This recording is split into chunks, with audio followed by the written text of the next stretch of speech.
So here's an unusual glimpse into the back of my messy car, which is basically full of cemetery stuff, flags and cleaners and paints, and depending on what I'm doing.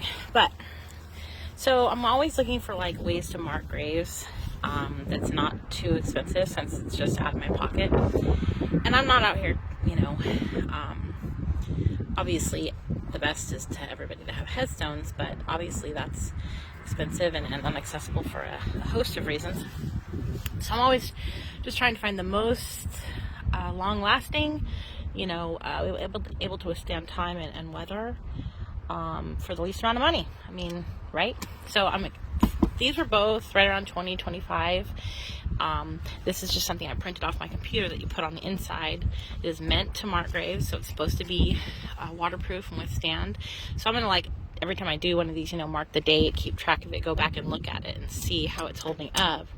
But I want you to know, I'm not sure where I put this. I did one a long time ago. I used a garden stake, like a thing you'd put in the ground to show, here's where the green beans are.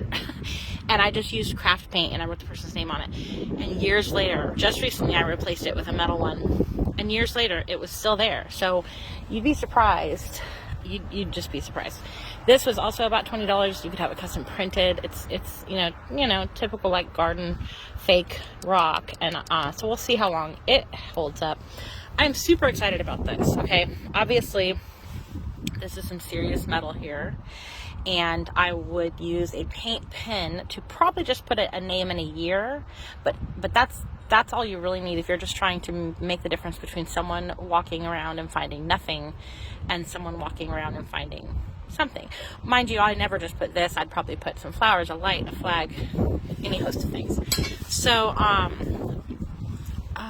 both of these I'll probably put a story on about these two folks later, but this is who I'm marking today. And like I said, here's some light and flowers for her, and she already has a flag that I put previously. And her flag is more sentimental. She was a law enforcement wife and just a patriotic, loyal, conservative member of the community.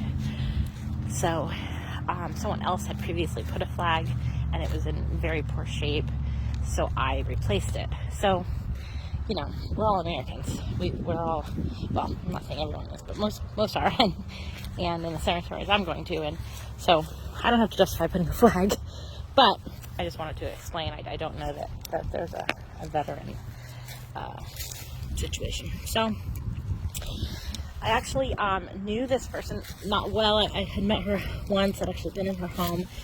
Her husband was super nice. And then her sister, I would actually consider a friend, but that's not how I came to be doing this. It was actually quite coincidental. I saw a flag that needed help, and I went and tracked the sexton down, and he had to figure out who the grave belonged to. And when he told me the name, I was stunned that it was someone that I knew. Okay, I'm sorry that phone's going everywhere. I need one of those fancy, one of those fancy tripods you put on your head or something.